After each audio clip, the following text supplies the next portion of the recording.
What if I told you that the most powerful people in history shared one secret practice that modern society desperately wants you to ignore? What if everything you've been taught about desire, pleasure, and power has been backwards? Stay until the end, because what I'm about to reveal will change how you see yourself, your relationships, and your entire life trajectory forever. Hidden power. There's a reason why every ancient tradition, every mystical practice, every path to enlightenment speaks about the same thing: sexual energy, not as something dirty or shameful, but as the most potent creative force in the human experience. Carl Jung, the father of analytical psychology, understood something that most people will never grasp. When you learn to transmute this energy instead of constantly releasing it, you don't just change your body, you fundamentally alter your consciousness.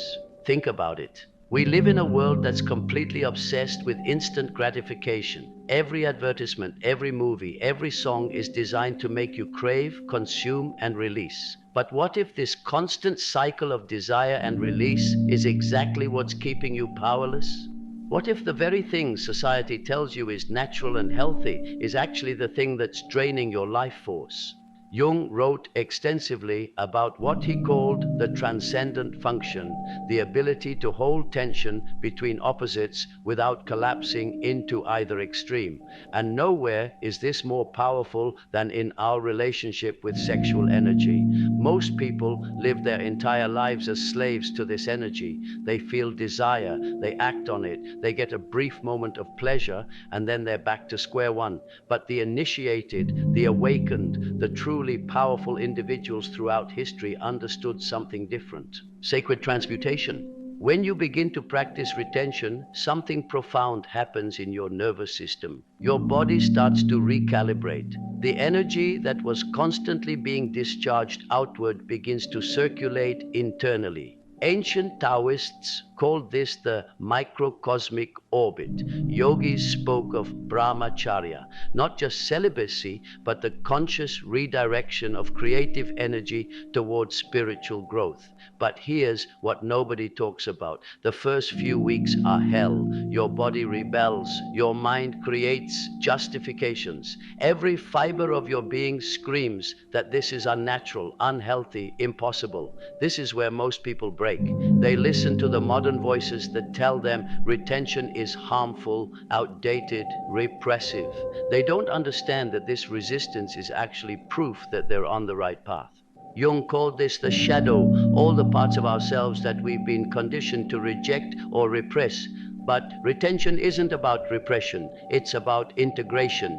It's about taking the most powerful force in your body and learning to work with it consciously instead of being controlled by it unconsciously. When you push through that initial resistance, something miraculous begins to happen. Your energy levels skyrocket. Your confidence becomes unshakable. Your presence changes. People notice something different about you, even if they can't put their finger on what it is. You start to access parts of your creativity that you never knew existed.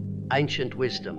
Every great spiritual tradition understood this. The brahmacharyans of ancient India, the monks of medieval Christianity, the Taoist masters of China, even modern figures like Tesla, Gandhi, and Steve Jobs spoke about the power of sexual energy retention. These weren't sexually repressed individuals. They were people who understood that sexual energy is creative energy, and when you learn to harness it, you become capable of creating things that seem impossible to ordinary people. But our culture has completely inverted this wisdom. We're told that frequent release is healthy, natural, necessary. We're told that retention leads to dysfunction, aggression, mental health problems.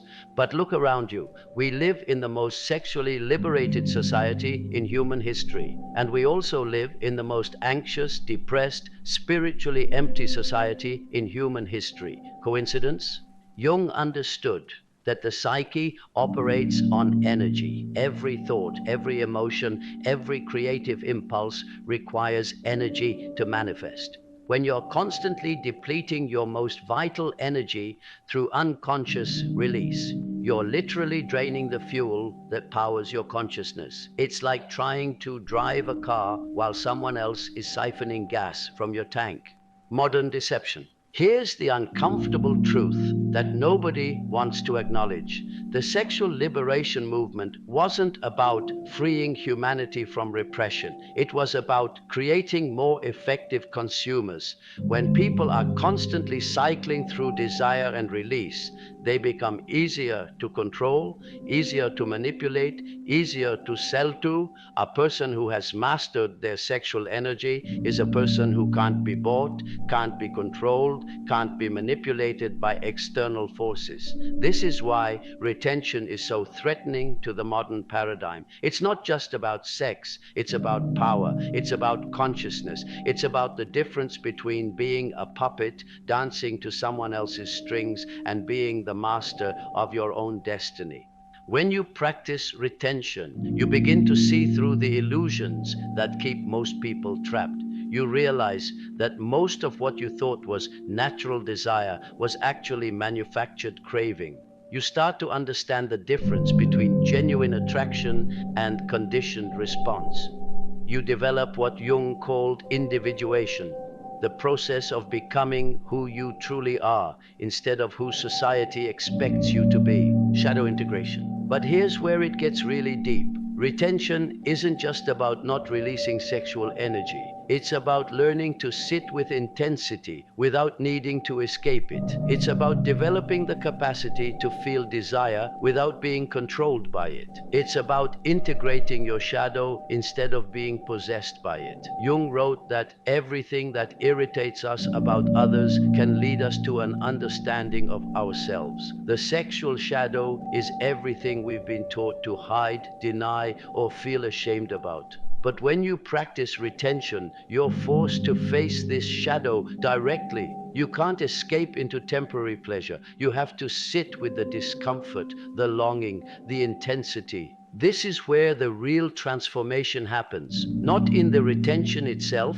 but in what the retention reveals. All the ways you've been running from yourself, all the ways you've been medicating pain with pleasure, all the ways you've been avoiding the deeper work of becoming who you're meant to be. Most people are afraid of their own sexual energy because they've never learned to relate to it consciously. They either suppress it completely or surrender to it completely. But there's a third way, the way of conscious relationship, the way of integration, the way of transmutation, energetic alchemy. When you retain for extended periods, your entire energetic system begins to reorganize itself. Chinese medicine speaks of Jing, Qi, and Shen, the three treasures of human energy. Jing is your fundamental life force, stored primarily in the kidneys and sexual organs. Qi is your daily energy, circulating through your meridians. Shen is your spiritual consciousness, residing in your heart and mind. Traditional Chinese medicine teaches that when you conserve Jing through retention, it naturally transforms into Qi, which then transforms into Shen. This isn't metaphysical speculation. This is practical alchemy. You're literally converting raw sexual energy into mental clarity, emotional stability, and spiritual awareness. But this process doesn't happen overnight. It requires patience, discipline, and most importantly, the right understanding. If you approach retention from a place of shame, guilt, or self-punishment, you'll create more problems than you solve. The energy needs to be transmuted, not suppressed. It needs to be honored, not denied. This is why so many people fail at retention. They try to white-knuckle their way through it without understanding the deeper principles involved. They think it's about willpower, but it's actually about wisdom. It's about learning to work with your energy instead of against it. Masculine reclamation. For men especially, retention represents a reclaiming of masculine power that has been systematically undermined by modern culture.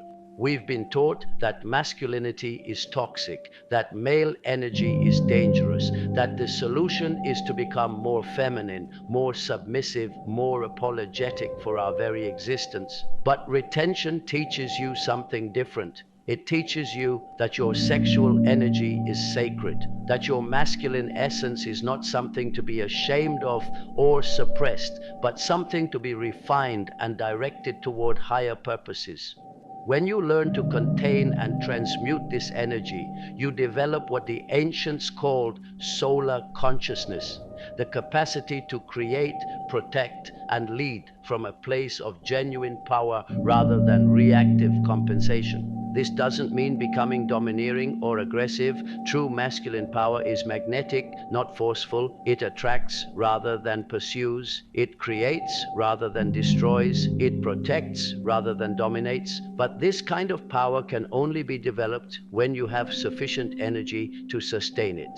And that energy comes from retention. Women instinctively recognize this energy in a man. They are drawn to it because it represents safety, stability, and the capacity for deep commitment. A man who has mastered his sexual energy is a man who can be trusted with a woman's heart because he's proven he can be trusted with his own. Feminine awakening. For women, retention takes a different form but serves the same essential function. While men lose energy primarily through ejaculation, women lose energy through emotional chaos, scattered attention, and unconscious giving of their life force to people and situations that don't deserve it.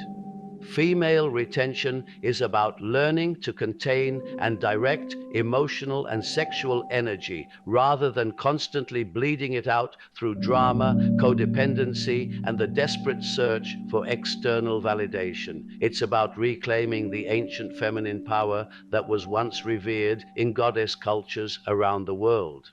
When a woman learns to retain and circulate her sexual energy, she develops what Jung called the anima in its highest form, the divine feminine principle that serves as the bridge between the conscious and unconscious mind. She becomes magnetic without being manipulative, receptive without being passive, nurturing without being depleting. This kind of feminine energy is incredibly rare in our modern world. Most women have been conditioned to give their power away, to seek completion through relationships, to define themselves through their ability to please others. But retention teaches a different way. It teaches that your energy is precious, that your sexuality is sacred, that your worth is inherent rather than earned. Spiritual sexuality. The ultimate goal of retention isn't celibacy for its own sake. It's the development of what tantric traditions call spiritual sexuality, the ability to experience sexual energy as a gateway to transcendent consciousness rather than just physical pleasure. When you've built up sufficient energy through retention, sexual experience becomes something completely different. Instead of a brief moment of pleasure followed by depletion, it becomes a sustained experience of expanded awareness. Instead of losing yourself in unconscious release, you find yourself in conscious unity. This is what the ancient texts mean when they speak of sacred marriage or divine union. They're not talking about finding the perfect partner. They're talking about the integration of masculine and feminine energies within your own consciousness. And this integration can only happen when you have sufficient energy to sustain it. But here's the paradox. The more you practice retention, the less you need external sexual experience for fulfillment. Not because you've become asexual, but because you've learned to access the source of sexual energy directly. You've learned that what you were really seeking through sexual experience was union, completion, transcendence, and these can be found within yourself. Creative explosion. One of the most immediate and noticeable effects of retention is the explosion of creative energy that occurs. Artists, writers, musicians, entrepreneurs, inventors, throughout history, the most creative individuals have often been those who understood the connection between sexual energy and creative expression. This isn't coincidental. Sexual energy and creative energy are the same energy expressing itself through different channels. When you retain sexual energy instead of constantly releasing it, that energy naturally seeks expression through creative outlets. You'll find yourself having ideas you never had before, seeing solutions to problems that previously seemed impossible, feeling inspired to create things that surprise even you. But this creative energy needs to be directed consciously. If you retain without channeling the energy into productive outlets, it can become destructive. This is why retention practices have always been combined with meditation, physical exercise, artistic expression, or spiritual study. The energy needs somewhere to go. Jung understood this principle deeply. He spoke of sublimation, the process of transforming base impulses into higher expressions. But sublimation isn't suppression, it's transmutation. It's taking the raw material of sexual desire and crafting it into something beautiful, meaningful, powerful. Relationship revolution? Perhaps the most profound effect of retention is how it transforms your relationships. When you're not constantly seeking sexual validation or release, you begin to relate to others from a place of fullness rather than neediness. You become genuinely interested in people for who they are rather than what they can provide for you. This changes everything. Your friendships become deeper because you're not constantly trying to extract something from them. Your romantic relationships become more authentic because you're not relating from a place of desperation or manipulation. Your professional relationships become more effective because people sense your genuine confidence and integrity. But retention also reveals how many of your relationships were based on unconscious contracts rather than genuine connection. When you stop playing the games of sexual tension, validation seeking, and emotional manipulation, some people will no longer know how to relate to you. This can be painful, but it's also liberating. You discover who truly values you for who you are versus who was just using you to meet their own unconscious needs. Physical transformation. The physical effects of retention are undeniable, though they're often the last thing people talk about. Your posture changes. Your voice deepens and becomes more resonant. Your eyes become clearer and more focused. Your skin improves. Your energy levels stabilize at a much higher baseline. But the most significant physical change is in your nervous system. Retention strengthens what yogis call the ojas, the subtle energy that supports immunity, vitality, and longevity. Your body becomes more resilient to stress, more capable of sustained effort, more resistant to illness and aging. This isn't mystical nonsense. Modern research on neuroplasticity shows that sustained practices like meditation, exercise, and yes, sexual energy retention literally rewire your brain. You develop greater prefrontal cortex function, better emotional regulation, enhanced focus and concentration. Your hormonal system also rebalances. Testosterone levels optimize naturally.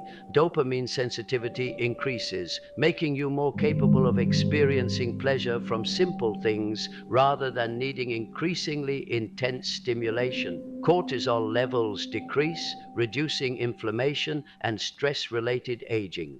Psychological integration. From a psychological perspective, retention forces you to develop what Jung called psychological courage. The willingness to face your own unconscious patterns without immediately seeking escape or distraction.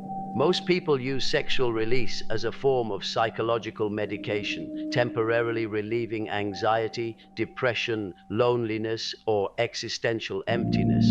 When you remove this coping mechanism, you're forced to develop healthier ways of dealing with difficult emotions. You learn to sit with discomfort without immediately seeking relief. You develop genuine emotional resilience rather than artificial emotional regulation. This process can be challenging initially.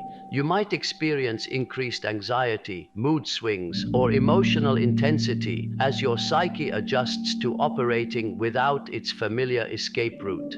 But these symptoms are temporary. They're signs that your psychological system is recalibrating to a healthier baseline. Eventually, you develop what psychologists call distress tolerance, the ability to experience difficult emotions without being overwhelmed by them or needing to immediately change them. This skill is crucial for personal development, healthy relationships, and genuine life satisfaction. Spiritual awakening. At its deepest level, retention is a spiritual practice. It's about recognizing that sexual energy is sacred energy, the same force that creates galaxies, grows trees, and beats your heart. When you learn to relate to this energy with reverence rather than compulsion, you begin to understand your place in the larger cosmic order. Many retention practitioners report experiences that can only be described as mystical, moments of expanded consciousness, direct knowing, unity with something greater than themselves. These aren't hallucinations or psychological projections. They're natural results of having sufficient energy to sustain higher states of awareness.